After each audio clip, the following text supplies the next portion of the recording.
दोस्तों, राधे राधे। आप सभी को मुस्कान प्रतापगढ़ी के चैनल में स्वागत है। तो आज हम लाए हैं एक कजरी गीत, आप सबको सुनाएंगे। तो आप लोग वीडियो को फुल वॉच करिए, कमेंट बॉक्स में बताइएगा। चलिए चलते हैं गाने की तरफ।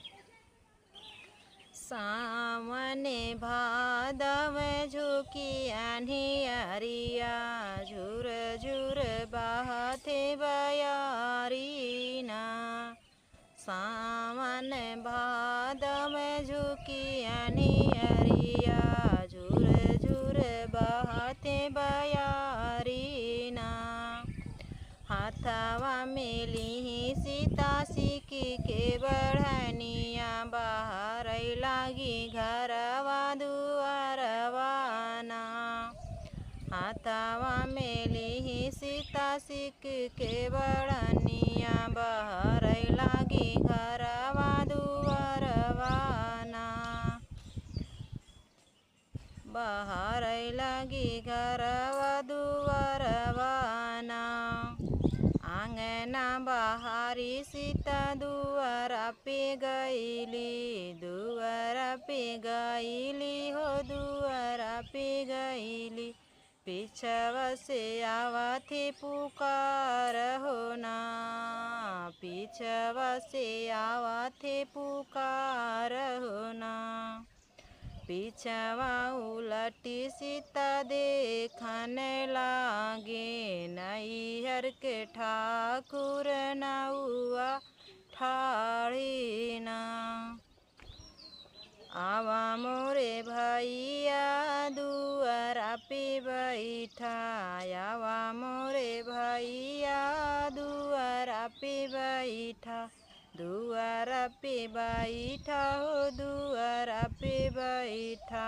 दुआरा पे बैठा भैया, माचिया पे बैठा। का बटे नैहर के हाल होना, का बटे नैहर के हाल होना।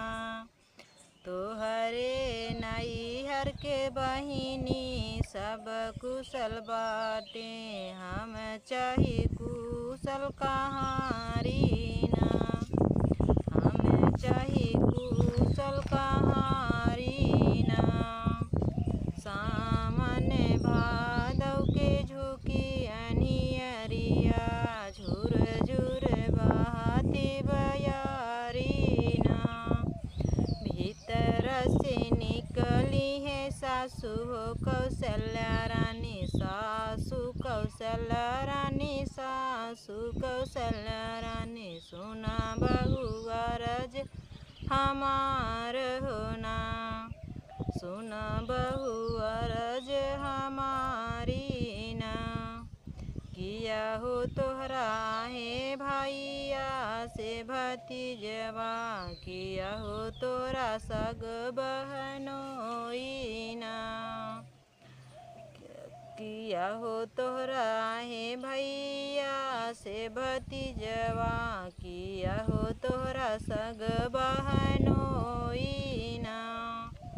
नाही मोरे सासू भैया से भतीजवा, नाही मोरे सग बहनोई ना।